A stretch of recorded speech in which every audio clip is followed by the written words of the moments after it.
Oke,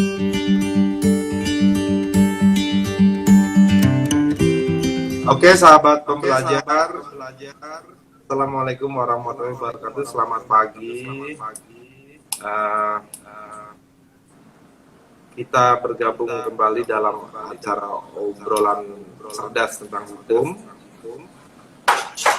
bersama narasumber kita kali ini Bapak Yuli Ramadhani, penyuluh hukum dari kantor wilayah Kementerian Hukum dan HAM Kalimantan Selatan. Mas Yuli saya panggilnya biar lebih enak Mas ya. Kalau Bapak ketuaan saya. Jadi gini Mas Yuli, munculnya paham radikalisme itu bukan hal baru ya Mas ya? Iya. Bukan hal baru di negeri ini Mas. Ya, Dan paham tersebut itu sudah masuk ke dalam berbagai lini masyarakat, baik itu lini pendidikan, masyarakat daerah-daerah ataupun dimanapun sudah menyentuh ke berbagai lapisan masyarakat. Agar supaya teman-teman semua ini paham tentang radikalisme, kita langsung saja kepada Mas Yuli untuk menjelaskan apa arti radikalisme dan sejauh mana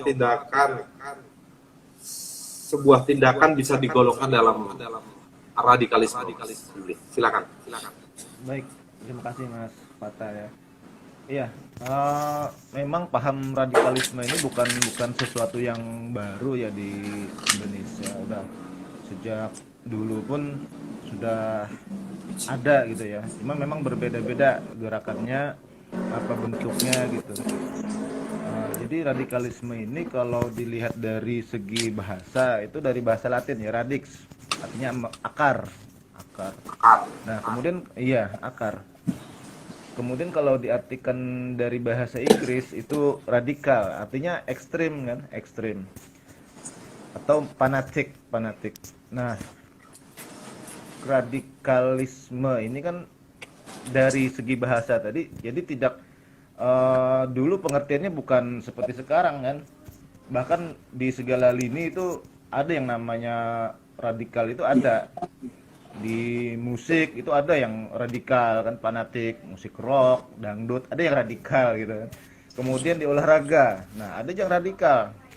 Supporter kalau di Italia itu kita tahu ada ultras gitu ya, ada ultras. Kalau di Inggris itu hooligan. Nah itu mereka itu ada supporter garis keras radikal. Nah, tapi kemudian semakin kesini ya arahnya mungkin karena ada beberapa oknum saja yang mengatasnamakan agama, kemudian akhirnya istilah radikalisme itu identik dengan agama. Nah itu yang muncul sekarang kan. Kalau dari diidentikan dengan agama tertentu gitu kan, ya itulah. Jadi radikalisme ini juga identik dengan terorisme, karena saya baca dari beberapa literatur gitu ya, radikalisme ini merupakan embrio lahirnya terorisme, ya gitu Mas. Jadi korelasinya antara radikal dengan terorisme itu ada ya Mas? Iya betul Mas. Jadi di Indonesia kan memang tidak secara langsung diatur gitu ya, ada undang-undang mengatur tentang radikalisme, tapi radikalisme ini masuk dalam pengaturan di dalam undang-undang tentang terorisme gitu, di Undang-Undang 5 tahun 2018 ya. Nah itu. Berarti penyebarannya itu melalui apa aja Mas? Ya banyak Mas. Kalau dulu kan biasanya lewat pertemuan gitu. Kalau sekarang kan lebih mudah penyebaran radikalisme lewat media sosial kan. Zaman teknologi informasi seperti ini, mereka yang menyebarkan paham radikalisme ini lebih mudah. Terutama yang disasar adalah generasi muda. Mereka ini kalangan yang sangat rentan terpapar radikalisme karena masa-masa muda ini ya, masa-masa yang rentan gitu, masa-masa apa, ada sesuatu yang kosong gitu kan, mencari jati diri gitu. Nah, ini Mencari jati lebih diri, betul. betul. Nah, iya, itu yang lebih mudah paham radikalisme ini masuk, terutama melalui media sosial. Kalau saya lihat itu udah mulai masuk ke dunia pendidikan ya Mas ya. Sekolah-sekolah. Bahkan ada beberapa berita yang yang saya baca itu seperti udah masuk ke dalam pondok pesantren, sekolah, bahkan sekolah SD, SMP itu sudah mulai dimasuki apa ya, sedikit cuci otak mungkin Mas ya. Iya, betul Mas. Jadi memang ya itu dunia pendidikan anak-anak muda ya, bahkan kata Mas tadi di tingkat SD pun sudah masuk seperti itu. Karena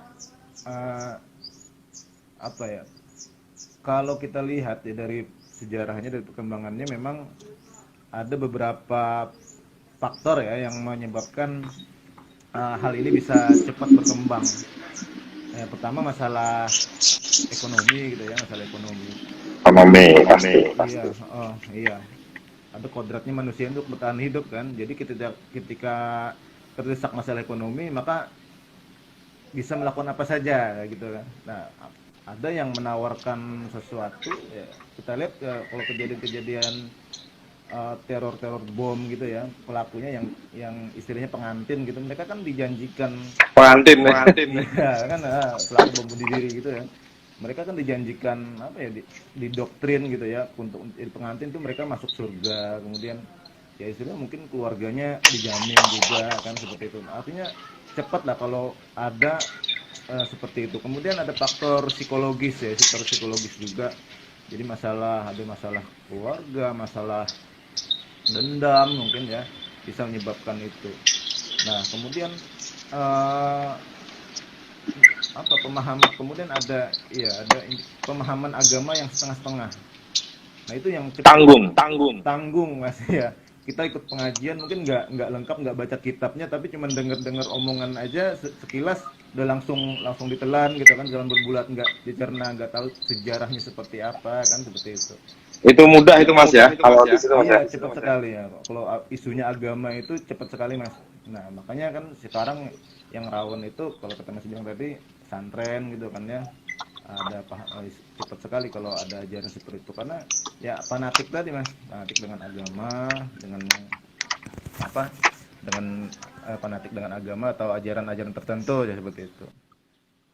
Tapi ini Mas ya, kalau kita bicara radikalisme terus berhubungan dengan agama tertentu.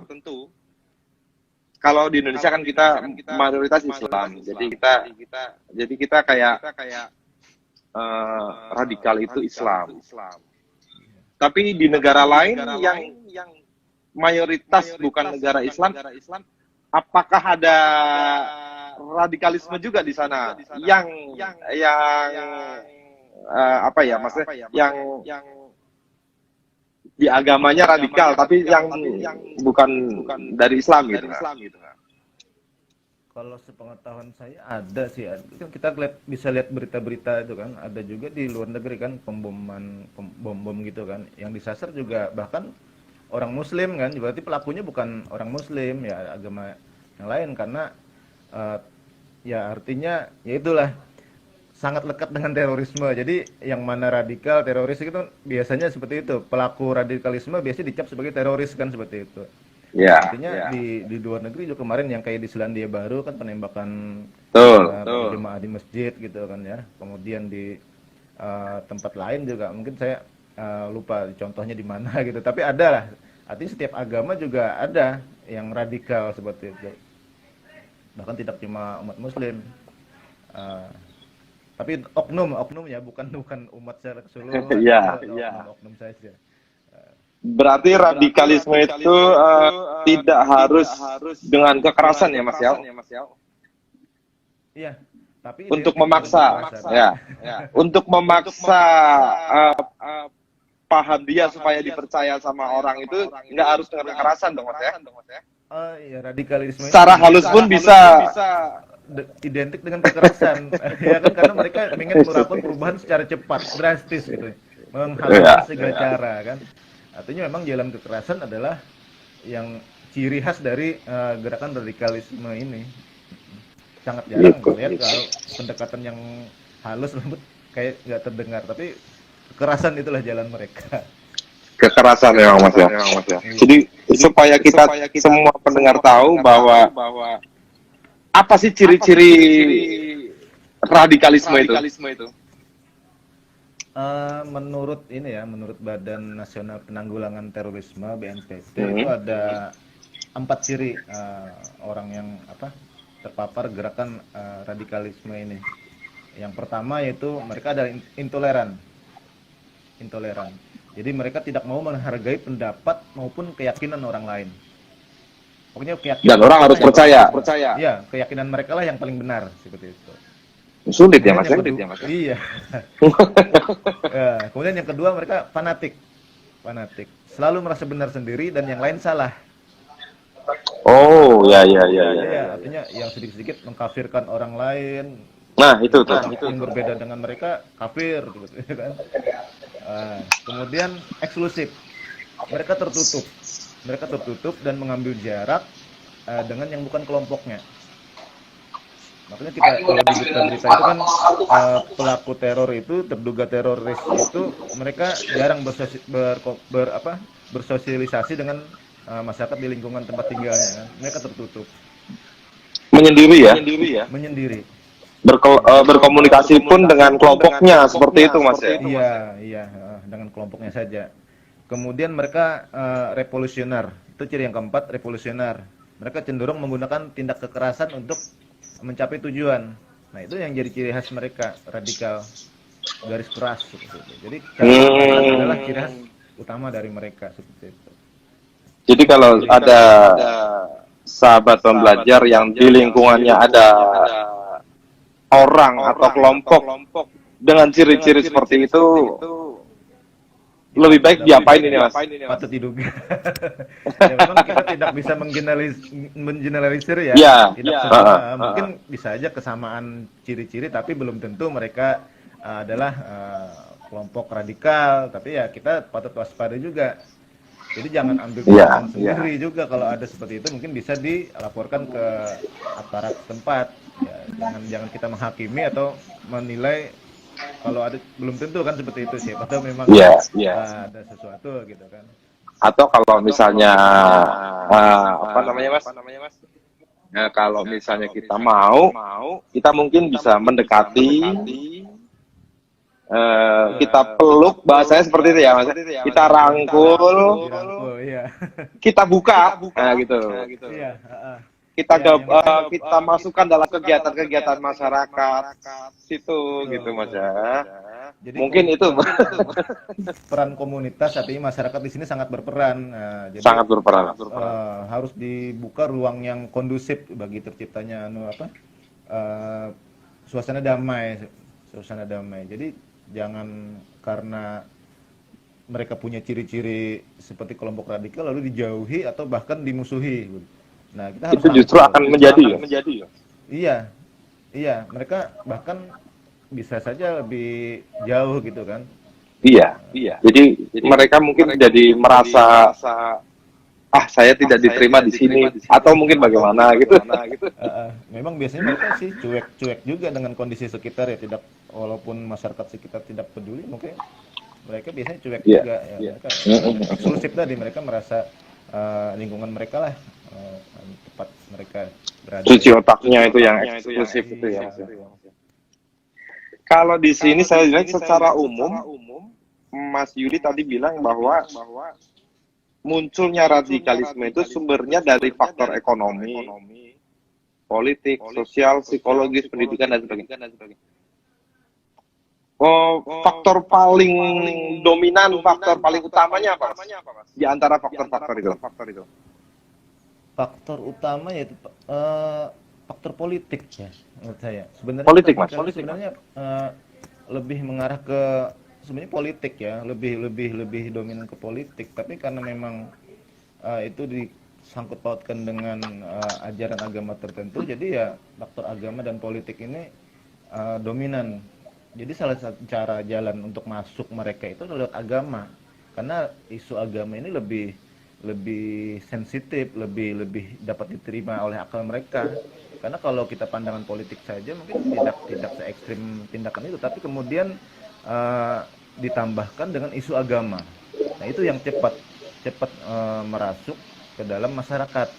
Karena masyarakat kita kan kalau isu agama itu lebih mudah untuk dapat mereka misalnya terprovokasi seperti itu kan, ajaran-ajaran agama itu, dibanding dengan kalau pandangan politik tertentu. Mungkin kalau kita berbeda pilihan saja itu suatu yang wajar kan, tapi kemudian dibumbui dengan bumbu agama, bumbu ajaran agama tertentu, ya itu cepat sekali Kepercayaan iya, itu faktor yang paling dominan menurut saya, paling utama ya Mas ya. Betul. Kalau institusi sosial yang paling berperan dalam melindungi generasi muda itu apa Mas? Siapa aja itu Mas? iya, karena kerentanan di kalangan generasi Kerentanan ya, betul. iya, jadi yang berperan di sini ya dunia pendidikan terutama. Nah, jadi harus ada kurikulum yang dapat memperkuat wawasan kebangsaan.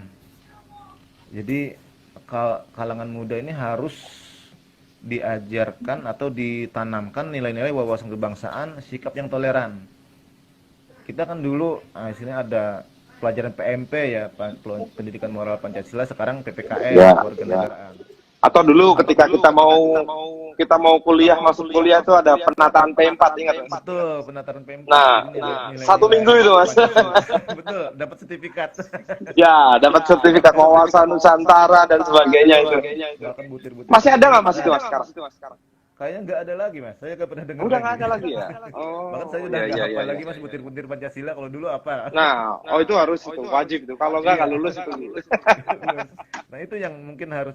Jadi lebih berpikiran moderat ya, sikap kita harus terbuka, toleran juga. Jadi kita kan diajarkan kita punya 6 agama gitu kan, kita harus toleran seperti itu. Nah itu menghargai. Di pendidikan yang utama. Kemudian di keluarga. Nah, Jadi, penting itu Mas. Iya, peran orang tua di sini menanamkan cinta kasih dan sayang ya kepada generasi muda. Jadi di rumah ini malah mereka mencari kedamaian. Kalau di rumah tidak ada itu ketemu kedamaian, kasih sayang, makanya generasi muda anak-anak ini kan keluar mereka mencari apa yang tidak mereka temukan dalam rumah. Di luar ini kan di jalanan ini sangat luas, sangat banyak kan. Akhirnya ya bisa masuk tadi yang salah satunya ya ajaran radikal tadi kan, karena dalam upaya mereka mencari jati diri tadi istilahnya kan anak muda itu. Nah, jadi keluarga ini sangat berperan. Artinya orang tua kepada anak gitu kan, mengajarkan kasih sayang orang tua antara ayah dan ibu kan, harus ada keharmonisan seperti itu. Kalau tidak ada ya istilahnya kayak broken home, mereka mencari pelarian keluar. Nah, itu celah itu Mas. Ya celah, iya. Nah, kemudian itu tadi saya bilang komunitas. Artinya masyarakat juga sangat berperan di sini kan. Sangat berperan. Artinya masyarakat menciptakan ruang yang kondusif tadi. Jadi tidak ada istilah masyarakat itu yang gontok-gontokan gitu kan. Jadi harus juga ada suasana yang kondusif dalam masyarakat. Merangkul mereka-mereka yang salah jalan lah istilahnya kalau gitu. Jadi nggak ada istilah masyarakat itu kita yang terkotak-kotak. Iya. Tiga institusi itu yang sangat berperan untuk mencegah generasi muda ini terpapar terpapar radikal itu. Iya. Nah, untuk sebagai kita kalangan generasi muda sendiri nih Mas, untuk kalangan generasi muda sendiri, bagaimana ini kita untuk ini radikal, ini kayaknya mengarahnya ke sana. Apa yang kita lakukan nih sebagai generasi muda? Iya. Yang utama tentunya kita harus menanamkan jiwa nasionalisme ya, jiwa nasionalisme kita.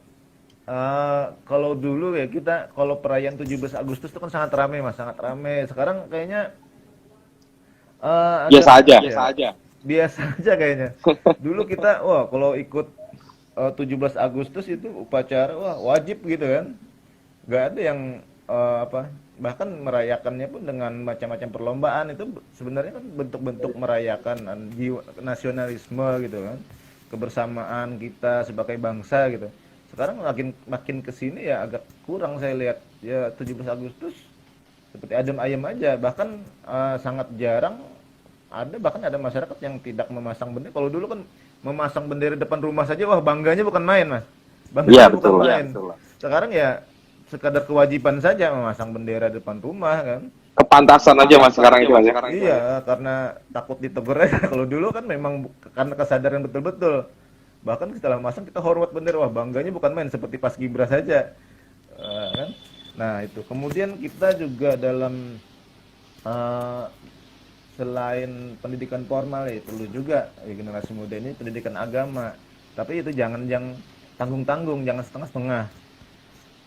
Kita harus juga bolehlah sedikit moderat gitu ya, terbuka seperti itu. Jadi jangan cuma apa, kita harus juga toleran gitu ya. Artinya pengajaran agama ini kita juga perlu di kalangan anak muda gitu. Tata nilai, tata krama gitu kan ya.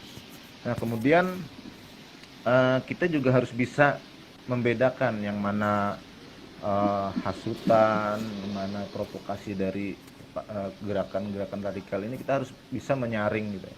Kita harus mampu menyaring. Di media sosial kan banyak ya, banyak mungkin kita nggak ngerti ya berita-berita seperti itu. Kita harus bisa menyaring, jangan termakan hoax gitu. Apalagi yang dibalut dengan isu agama, kita cepat sekali. Nah, apalagi yang ramai sekarang kan masalah penyerangan terhadap ulama gitu. Bahkan di netizen itu ya, saya lihat bahkan ada sedikit apa ya, ada anekdot ya semacam itu, kalau yang diserang ulama itu katanya pelakunya nanti dikatakan orang gila. Tapi kalau yang diserang itu aparat atau pejabat, langsung dicap teroris gitu, kriminal. Nah itu yang saya lihat di masyarakat. Ya itu karena itu salah satu isu sensitifnya kan agama tadi, dibalut dengan agama lalu cepat menyebar. Bahkan ada berita-berita macam-macam yang menyebutkan macam-macam, ya kita harus mampu menyaring itu. Karena media sosial ini sangat selain sisi positifnya ya ada juga sisi negatifnya. Jadi kita harus mampu menyaring seperti itu kita. Caranya bagaimana? Kita harus membangun jejaring gitu, membangun jejaring dengan komunitas yang lain. Jadi kita berbagi pengetahuan, berbagi informasi baik secara offline maupun online gitu. Jadi untuk menambah wawasan kita juga. Nah, Merangkul kita komunitas tersebut mas ya. komunitas ya, yang lain-lain. Jadi kita tahu ada informasi apa, kita cepat. Bahkan tidak terbatas di lingkungan kita, bisa di luar kan. Dengan media sosial kita bisa terjalin dengan sesuatu, seperti saya di Banjarmasin, Mas Pate di Jakarta seperti itu kan. Nah, kita tahu bagaimana sih perkembangan di Jakarta, PSBB-nya seperti apa gitu kan. Nah, kita juga tahu. Artinya kita tidak cuma melihat berita kayak di media mainstream gitu ya, di televisi itu cuma satu arah saja kan, kita tidak tahu seperti apa. Iya. Berarti di sini jika kalau menurut saya peran media mas, peran media itu penting mas. Penting, dan kalau tidak bisa kita ini berbahaya juga ya. Berbahaya karena menurut saya media itu ratu dunia mas. Iya. Betul. Apa yang dikatakan media akan diikuti oleh pengikutnya, pembacanya, pemirsanya, pendengarnya. Bahkan ada game kan, siapa yang menguasai media dia akan menguasai dunia. Menguasai dunia gitu. Ya itu saya waktu kuliah itu saya sempat tahu itu. Siapa yang menguasai media akan menguasai dunia. Betul. Jadi harus hati-hati juga kita kan, jangan hati-hati. Iya, kita media ini. Jadi kita harus rajin cek-recek mas, iya kan. Jadi dapat berita Tapi- di sini, tapi- kita harus cek di tempat lain. Nah, tapi Mas Yuli, kadang-kadang kita juga bingung sendiri nih. Ini yang bener yang mana? Itu Mas, bener. Ini yang bener yang mana ini? Ini masuk akal, ini masuk akal. Ini tidak masuk akal, ini tidak masuk akal. Jadi Betul, apalagi nanti kan kayak biasa di video-video nanti masuk di sumbernya CNN. Padahal di CNN nggak ada beritanya seperti itu. Kan?